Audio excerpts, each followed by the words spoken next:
महात्मा गांधी की जयंती के मौके पर दूर दराज के इलाके पंजग्राई पंचायत के स्कूली तलबा ने नदी पार कर लोगों को सफाई के बारे में बेदार करने के लिए रैली निकाली। रैली की शुरुआत स्कूल से हुई और पंजग्राई नेशनल हाईवे तक जाकर इख्तिताम पसीर हुई। इस दौरान सरपंच, गांव के लोग और स्कूल के असातिज़ा भी साथ रहे।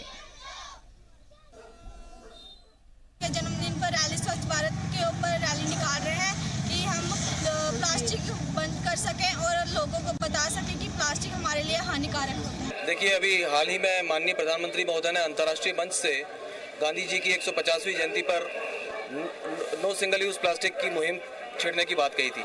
हमने उसी को लेकर के डॉग्स को ट्रेन किया है और ये डॉग्स एक महज संदेश देते हैं मानवता को कि यदि हम श्वान होकर के स्वच्छता अभियान में शामिल हो सकते हैं तो इंसान क्यों नहीं है। तो एक संदेश है, उस संदेश को हमने आगे प्रचार प्रसार करने की कोशिश की। और वहीं डोडा में भी बाबा कौम महात्मा गांधी के 150वें यौम पैदाइश के मौके पर तकरीबात का एहतमाम किया गया। इस तकरीबात के एहतमाम में डोडा के जिला इंतजामिया और आरडी ने इश्तराक से किया, जहां पर तालीमी और एमसी डिपार्टमेंट ने सफाई मुहिम के साथ बेदारी मुहिम भी चलाई और इसका theme ban on single use plastic था। डोडा के डिप्टी कमिश्नर डॉक्टर सागर डी डोईफोर्ड ने मेहमान खुसूसी की हैसियत से शिरकत की। इस मौके पर उन्होंने कहा कि डोडा जिला इंतजामिया की मुहिम एक मशीनरी जोश के साथ जारी है जो कि पॉलीथीन के खिलाफ है। डीसी ने मजीद कहा कि बाबा कौम को हमारी सबसे बड़ी खराज अक़ीदत ये है कि हम अपने अतराफ में साफ सफाई का एहतमाम करते रहे। और इसके बाद पेंटिंग का एक मुकाबला भी रखा गया जिसमें मुख्तलिफ स्कूलों के तलबा ने शिरकत की, जिसका थीम स्वच्छ and ban on polythene bags theme था। फातह उम्मीदवारों को इनाम और सर्टिफिकेट से नवाजा गया। पेंटिंग के मुकाबले के बाद डीसी, एडीडीसी और एडीसी डोडा ने एक बेदारी मुहिम चलाई। इस मौके पर तलबा ने अपने हाथों में बैनर उठा रखे थे। उधर रामबन में भी बाबा कौम की 150वीं सालगिरह के मौके पर जिला इंतजामिया ने एक प्रोग्राम का इनेकाद किया जहां पर स्वच्छ भारत मिशन भी चलाया गया। इस मौके पर रामबन के जिला तरक्याती कमिश्नर नाजिम जय खान ने स्वच्छ रथ वैन को झंडा दिखाकर रवाना किया और बेदारी मुहिम के तहत एक रैली निकाली जिसमें मुख्तलिफ स्कूलों के तलबा के साथ ही अफसरान और कारकुनान ने शिरकत की। इसके अलावा उन्होंने कॉन्फ्रेंस हॉल में होने वाले प्रोग्राम की सदारत की। इस प्रोग्राम में जिला इंतजामिया के अफसरान ने शिरकत की। इस मौके पर एक शॉर्ट फिल्म भी दिखाई गई। इस दौरान स्लोगन, ड्राइंग की नुमाइश, सिंपोजियम और मालूमाती मवाद और सकाफती प्रोग्राम पेश किए गए।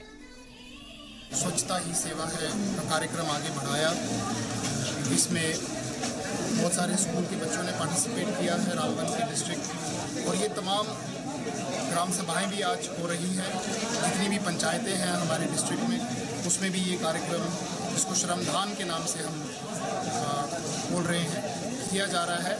प्लास्टिक, सिंगल यूज़ प्लास्टिक को कलेक्ट किया जाएगा, जो वेस्ट प्लास्टिक है उसको कलेक्ट किया जाएगा, उसके बाद उसकी सेग्रीगेशन करेंगे।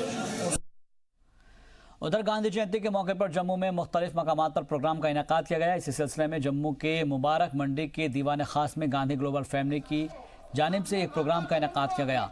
इस दौरान शहर के कई जानी-मानी शख्सियात ने शिरकत की, साथ ही कई स्कूलों के बच्चों ने भी हिस्सा लिया। प्रोग्राम में गांधी जी को खराज अक़ीदत पेश की गई और बाबा कौम की ज़िंदगी पर रोशनी डाली गई। उनके विचारों पर कई मुकर्रिरों ने इज़हार ख्याल किया। इस दौरान तलबा को गांधी जयंती के बारे में और गांधी जी के जीवन के बारे में जुड़ी हुई तमाम अहम जानकारियाँ फराहम कराई गई।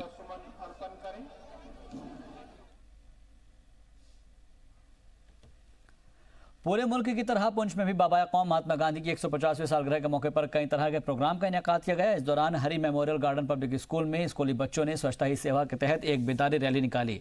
इस दौरान बच्चों ने लोगों को वज़ीर आज़म नरेंद्र मोदी की अपील पर नो सिंगल यूज़ प्लास्टिक का भी पैगाम दिया। स्कूल से शुरू हुई ये रैली शहर के मुख्तलिफ इलाकों से होती हुई दोबारा स्कूल पहुँचकर इख्तिताम पजीर हुई। इस रैली के दौरान लोगों से प्लास्टिक के लिफाफों का इस्तेमाल न करने की अपील की गई और साथ ही उनमें कपड़े से बने लिफाफे भी उनको तकसीम किए गए। इस मौके पर तमाम लोग मौजूद रहे। जो है एक रैली का आयोजन किया गया जिसमें एक संदेश दिया जा रहा है कि जो है सिंगल यूज़ प्लास्टिक जो है वो बिल्कुल उसका इस्तेमाल नहीं करना है, पॉलीथीन का इस्तेमाल नहीं करना है और अपने जो है अपने सराउंडिंग्स, अपने ज़िले, अपने घर बाहर को जो है वो बिल्कुल साफ़ सुथरा रखना है ताकि हम बीमारियों से भी दूर रहें और हमारा मुल्क भी जो है वो खुशहाल रहे। वज़ीर आज़म नरेंद्र मोदी की जानिब से चलाई जा रही सिंगल यूज़ प्लास्टिक के इस्तेमाल के खिलाफ मुहिम को जारी रखते हुए गांधरपुर जिला इंतजाम ने भी इस तरह से एक प्रोग्राम का इनेकाद किया गया और जहां पर जिसमें कसीर तादाद में लोगों ने शिरकत की और अलग ग्रुप बनाकर मुख्तलिफ इलाकों में रैली निकाली। इस दौरान सफाई के ताल्लुक से नारे लगाए गए और लोगों को सफाई के तय बेदार किया गया। साथ ही प्लास्टिक का इस्तेमाल तर्क करने की नसीहत दी गई। इस मौके पर एसएसपी गांधरबल खलील अहमद पोसवाल ने भी शिरकत की और लोगों को खिताब किया। ट्रेडिशनल रूट्स रहे इन्फिल्ट्रेशन के जो बांडीपुरा गुरेज सेक्टर से होकर आते हैं, तो उसी चीज़ को मद्देनजर रख के इस बार हमने करीब for last 1 month security forces काफ़ी तादाद में हर रूट पे चढ़ा के रखी थी। अकॉर्डिंगली 2 दिन पहले वहाँ मिलिटेंट जो इन्फिल्ट्रेट होकर आए थे उनके साथ कंटैक्ट हो गया। उसमें 2 दिन संडे को 1 मिलिटेंट मारा गया था, फिर भागने के चांसेस थे। अगेन वी कंडक्टेड सर्चेज और कल मॉर्निंग में करीब 9 बजे एक और मिलिटेंट ट्रैप हुआ और उसने जब फोर्सेस पे अटैक किया उसको न्यूट्रलाइज किया गया है और जो आर्म्स अम्युनिशन रिकवर किया गया और अभी ये फोर्सेस यहाँ हटने वाली नहीं है। They will stay there for coming duration so that कि अगर कोई भी दोबारा भी ऐसी अटेम्प्ट होती है उसके अगेंस्ट एक्शन किया जाए। एग्जैक्ट नंबर तो नहीं बताया जा सकता, लेकिन प्रोबेबिलिटी है कि एक आध और हो सकता है। जो अभी ये ग्रुप आया था और 2 तो न्यूट्रलाइज कर दी गई। Still searches are on and it will be continued for coming days जब तक कि पूरे हम सेटिस्फाई नहीं होंगे कि इस एरिया में कोई। और चलिए अब रुक करते हैं कुछ और खबरों की जानिब, जहां पर ब्लॉक डेवलपमेंट काउंसिल इंतखाबात की सरगर्मियां तेज हो रही है। आपको बता दें कि इलेक्शन के लिए माहौल को मजीद बेहतर करने के लिए बीजेपी के अलावा दूसरी सियासी पार्टियों को भी इजाज़त मिल सकती है। इसी तरफ यहां पर बीजेपी ने अपनी सरगर्मियां तेज करते हुए बीडीसी इंतखाबात के सिलसिले में मीटिंग का इनेकाद किया, जहां पर बीजेपी लीडर अली मोहम्मद सागर ने बताया कि वो पूरी मेहनत के साथ इलेक्शन की तैयारी कर रहे हैं। और उधर अनंतनाग से बीजेपी काउंसलर राकेश कौल ने बताया कि दूसरी पार्टियों ने इलेक्शन का बायकॉट किया था, तो अब किस मुंह से वो इलेक्शन लड़ेंगे। कसूरवार पाया जाए यार उसको रिहा नहीं किया जाए। बाकी मतलब उन पार्टियों के जितने भी ओहदेदार हैं, चाहे वो डिस्ट्रिक्ट प्रेसिडेंट हो, ब्लॉक प्रेसिडेंट हो, वो सब लोग इस वक्त रहा है वो मैदान में है। उनने पहले भी बायकॉट किया है। जब हमने उस वक्त पंचायत का इलेक्शन लड़वाया उस वक्त मतलब वो लोग बायकॉट पे थे। अर्बन लोकल बॉडीज़ का इलेक्शन लड़वाया वो बायकॉट पे थे। लेकिन मुझे नहीं लगता है कि वो लोग हक रखते हैं आज इलेक्शन लड़ने का, क्योंकि उन लोगों ने डेमोक्रेसी किया था उस वक्त। लेकिन भारतीय जनता पार्टी का हमेशा यही रोल रहा है कि हम डेमोक्रेसी के साथ चलें। पहली सीढ़ी पंचायत की थी, दूसरी सीढ़ी अर्बन लोकल बॉडी, तीसरी सीढ़ी आज हम जो लड़ रहे हैं इलेक्शन इसका बीडीसी का, ये तो तीसरी सीढ़ी है। भारतीय जनता पार्टी हमेशा यही रोल रहा है कि हम डेमोक्रेसी के साथ चलें, डेमोक्रेसी को बहाल करें। ये हमारा मैनिफेस्टो, ये हमारा। देखिए, भाजपा का मुकाबला किसी के साथ नहीं है। अब ये तरस रहे कि हम आ जाएंगे इलेक्शन फ्रेम में। पहले तो उन्होंने बायकॉट किया, जब बायकॉट की बात आई तो पार्लियामेंट इलेक्शन में शमूलियत की। आज ये बिल्कुल परेशान है। भाजपा का राज हर एक जगह चलेगा जो पब्लिक को धोखा नहीं दे रही है, जिसने पब्लिक को धोखा नहीं की। इतनी स्कीमें यहाँ पर आ चुकी है जो हम लोग आज काउंसिलर्स देख रहे हैं कि वो इम्प्लीमेंट हुई नहीं है।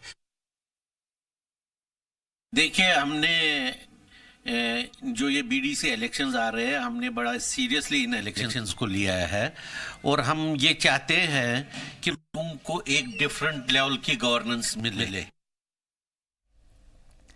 जम्मू कश्मीर में ब्लॉक डेवलपमेंट काउंसिल के इंतखाबात के नोटिफिकेशन जारी होने के बाद इंतजामिया ने जम्मू में अपोजिशन जमात के लीडरान पर नाफिज पाबंदियों और नजरबंदियों को हटा दिया है, जहां पर बीडीसी इंतखाबात 24 अक्टूबर को होने वाले हैं और पाबंदियों की वजह से अपोजिशन लगातार सरकार और बीजेपी पर हमलावर हो रहा था। वहीं वाज़ेह हो कि आर्टिकल 370 हटने के बाद एडमिनिस्ट्रेशन ने एहतियात के तौर पर जम्मू में कांग्रेस के रियासती सदर GA मीर, साबिक वजीर रमण भल्ला, नेशनल कॉन्फ्रेंस के देवेंद्र सिंह राणा, पैंथर्स पार्टी के चेयरमैन हर्षदेव सिंह, साबिक वजीर और नेशनल कॉन्फ्रेंस के लीडर सुरजीत सिंह को यहां पर उनके नजरबंद किया था, लेकिन अब उनके ऊपर से पाबंदियां हटा दी गई है। जम्मू में ही प्रशासन जिनको रिहा करना उचित समझेगा उन पर प्रशासन निर्णय करके अपना कदम उठाएगा। ये कोई जम्मू में किया है, श्रीनगर में किया है, ये प्रश्न नहीं है। राज्य में शांति की व्यवस्था को देखते हुए जो भी आवश्यक कदम है वो प्रशासन उठाएगा। रियासती हुकूमत ने दरबार मूव की हिदायत जारी कर दी है और अब श्रीनगर में सरकार का दरबार 25 अक्टूबर से बंद हो जाएगा और जम्मू कश्मीर के मरकज़ के ज़ेरे इंतज़ाम रियासत के बनने के बाद जम्मू में 4 नवंबर से सेक्रेटरीट में कामकाज शुरू हो जाएगा। अक्टूबर के तीसरे हफ्ते में श्रीनगर में सरकारी महकमों के रिकॉर्ड को जम्मू लाने के लिए पैकिंग शुरू कर दी जाएगी, जबकि दरबार मूव से जुड़े हुए मुलाजमीन को 15,000 रुपये DATA के तौर पर दिए जाएंगे। इससे कबल 31 अक्टूबर को गवर्नर की हलफबरदारी तकरीब मुनाकिद होगी, जिसमें कई सीनियर लीडरान और अफसरान भी शामिल होंगे। श्रीनगर से दरबार मूव पर देखिए बातचीत।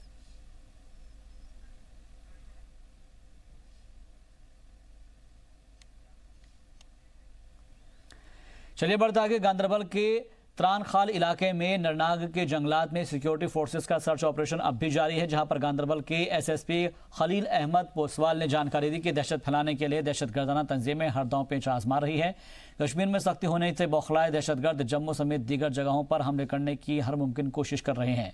इसके लिए पुराने दहशतगर्दाना रूट्स का इस्तेमाल किया जा रहा है, तो वहीं सिक्योरिटी फोर्सेस सभी रूट्स पर नजर बनाए हुए हैं। साथ ही दहशतगर्दों को उनके अंजाम तक पहुंचाने के लिए अलर्ट है। ट्रेडिशनल रूट्स रहे इन्फिल्ट्रेशन के जो बांडीपुरा गुरेज सेक्टर से होकर आते हैं, तो उसी चीज़ को मद्देनजर रख के इस बार हमने करीब for last 1 month security forces काफ़ी तादाद में हर रूट पे चढ़ा के रखी थी। अकॉर्डिंगली 2 दिन पहले वहाँ मिलिटेंट जो इन्फिल्ट्रेट होके आए थे उनके साथ कंटैक्ट हो गया। उसमें 2 दिन संडे को एक मिलिटेंट मारा गया था, फिर भागने के चांसेस थे। अगेन वी कंडक्टेड सर्चेज और कल मॉर्निंग में करीब 9 बजे एक और मिलिटेंट ट्रैप हुआ और उसने जब फोर्सेस पे अटैक किया उसको न्यूट्रलाइज किया गया है और जो आर्म्स अम्युनिशन रिकवर किया गया और अभी ये फोर्सेस यहाँ हटने वाली नहीं है। They will stay there for coming duration so that कि अगर कोई भी दोबारा भी ऐसी अटेम्प्ट होती है उसके अगेंस्ट एक्शन किया जाए। एग्जैक्ट नंबर तो नहीं बताया जा सकता, लेकिन प्रोबेबिलिटी है कि एक आध और हो सकता है। जो अभी ये ग्रुप आया था और 2 तो न्यूट्रलाइज कर दी गई। Still searches are on and it will be continued for coming days, जब तक कि पूरे हम सेटिस्फाई नहीं होंगे कि इस एरिया में कोई। उधर किश्तवाड़ पुलिस ने हिजबुल मुजाहिदीन के दहशतगर्दों को पनाह देने के मामले में सीनियर कांग्रेसी लीडर और साबिक वजीर गुलाम मोहम्मद सनूरी के भाई समेत कई लोगों पर मामला दर्ज कर गिरफ्तार किया है। पुलिस का कहना है कि किश्तवाड़ में हाल ही के दिनों में हुई दहशतगर्दाना सरगर्मियों में वजीर का भाई भी शामिल था। इन सभी पर इल्ज़ाम है कि इन्होंने परिहार बिरादर और साथ ही RSS लीडर चंद्रकांत शर्मा के कत्ल में शामिल दहशतगर्दों को पनाह दी थी। इतना ही नहीं, उन्होंने कस्बे में बाहिफाजत बाहर निकालने में भी उनकी मदद की थी। किश्तवाड़ पुलिस ने मुख्तलिफ दफ़ात के तहत मामला दर्ज किया है। पुलिस का कहना है कि इनके बारे में इंकशाफ ऑटो ड्राइवर निसार अहमद शेख ने किया है। इसने बीजेपी लीडर के भाई और साबिक कांग्रेस सरपंच का नाम भी लिया, हालांकि उन्होंने इसकी तरदीद की है। कांग्रेस लीडर ने पुलिस के इल्ज़ाम के बारे में कहा कि जिस घर में पुलिस हिजबुल्लाह के कमांडर के ठहरने की बात कर रही है वो घर इन्होंने बहुत पहले ही छोड़ दिया था और ये घर माइनॉरिटी कम्युनिटी के इस्तेमाल में था, जहां पर उन्होंने मजीद कहा कि उन्हें यकीन है कि वो बेगुनाह साबित होंगे। वैष्णो देवी धाम में गुफा के बाहर बनाए गए सोने के दरवाजे को अकीदतमंदों के लिए खोल दिया गया है। अकीदतमंद अब इस दरवाजे से होकर माता के दीदार के लिए जा रहे हैं और कोटा से आए कारीगरों ने ये गेट तैयार किया है। एक रिपोर्ट देखिए।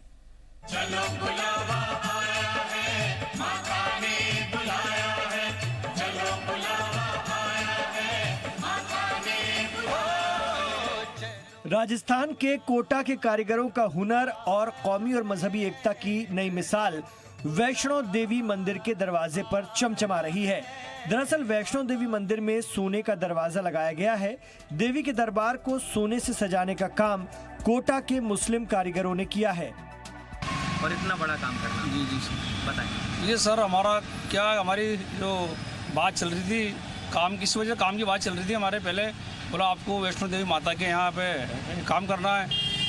तो हमारे पास एक दिल्ली में है जो दिल्ली में चांदी के पत्थर बनाते हैं, तो उन्होंने हमें फ़ोन किया, बोला आपको वैष्णो देवी आना है। हम वैष्णो देवी गए, हमने काम देखा, फिर हमसे पूछा आप एक काम कर लोगे? मैंने ठीक सर कर लेंगे काम। तो हमने सोने के वर्क वहीं बनाए, हम सारे हमारे सामान औजार सब लेके वहीं गए, वहीं एक पूरा वर्कशॉप तैयार किया, वहीं जाके हमने पूरा काम। 96 फीट लंबी गुफा पर पहले संगमरमर का दरवाजा होता था। सोने के इस नए दरवाजे के एक पल्ले पर माता लक्ष्मी और दूसरे पर आरती उकेरी गई है। इसके अलावा इस पर भगवान गणेश की तस्वीर और मंत्र हैं। दरवाजे के ऊपरी हिस्से में गुंबद और छत्र है, जिस पर 9 सीढ़ियां बनाई गई हैं, जो 9 देवियों की निशानी है। इस दरवाजे को कारीगरों ने 3 महीने में तैयार किया है। बहुत खुशी मिलती है सर, हमने पहली बार इतना बड़ा काम किया है और एक माता जी का काम मिला हमें, बहुत अच्छा हमें खुशी होती है। बहुत फ़ोन आते हैं लोगों के, बोला हमें वहाँ काम करना है। अब ये काम करने के बाद हमें एक नेपाल में पशुपतिनाथ मंदिर, वहाँ का भी काम करना है। करीब वहाँ 10 किलो सोने का करीब काम है। आपको जानकर हैरानी होगी कि इसके पहले कोटा की टीम मुंबई में सिद्धिविनायक और दिल्ली में झंडेवालान मंदिर में नक्काशी का काम कर चुकी है। मजहब के नाम पर नफरत फैलाने वालों के लिए कयूम बेग का ये कुनबा मजहबी एकता की ऐसी मिसाल है जिससे नफरत का सिर झुक जाए। ब्यूरो रिपोर्ट, जी मीडिया। चलिए बढ़ते आगे। नवरात्र के मौके पर मुल्क भर में जश्न का माहौल है और इस मौके पर पुंछ में रामलीला का इनेकाद किया गया, जहां पर रामलीला में भगवान राम की जिंदगी के अहम वाकयात को पेश किया जा रहा है। दशहरे के दिन रावण की वध के बाद रामलीला इख्तिताम पजीर हो जाएगी, जहां पर रामलीला का डीडीसी राहुल यादव और एसएसपी रमेश अंग्राल भी रामलीला देखने के लिए पहुंचे। शिक्षा मिलती है जिससे हमें ये सीख मिलती है कि हमें मर्यादा पुरुषोत्तम श्री राम जी के जो सिखाए गए रास्ते हैं उन पे चलना चाहिए।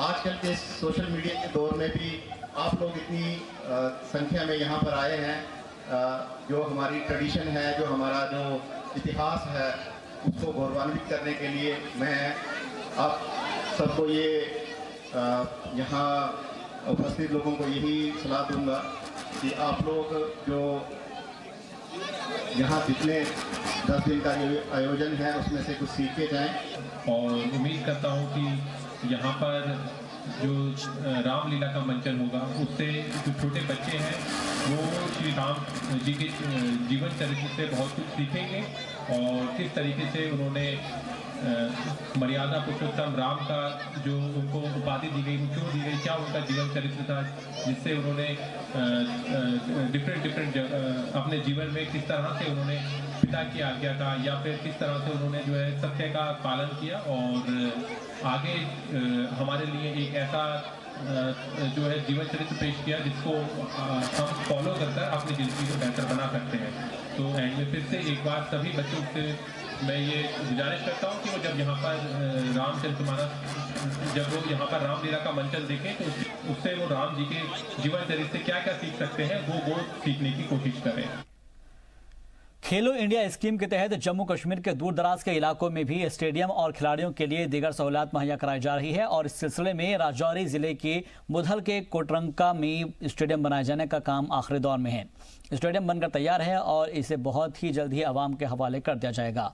जिले का यह इलाका पहाड़ी इलाका है जो कि जिला हेडक्वार्टर से 50 किलोमीटर दूर पर वाक़ है। स्टेडियम के बन जाने से इलाके के नौजवान अपनी सलाहियत को और निखार पाएंगे। जानकारी के मुताबिक स्टेडियम के बन जाने के बाद यहां पर नेशनल लेवल के खेलों का इनेकाद किया जाएगा।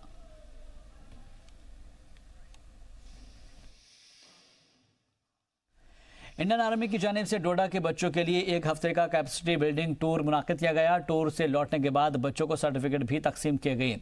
बच्चों की माने तो 7 रोज़ा टूर में बच्चों को रियासत और पंजाब के कई तालीमी इदारों में जाने का मौका मिला। उन्होंने बाहरी तालीमी इदारों से काफ़ी कुछ सीखा। डोडा के दूर दराज के इलाकों से 20 लड़के और 20 लड़कियों को इस टूर का हिस्सा बनाया जा रहा था, जो कि बेहद खुश नज़र आए। और फिलहाल के लिए कश्मीर एक्सप्रेस में बस इतना ही। दीजिए इजाज़त। आप देखते रहिए जी सलाम।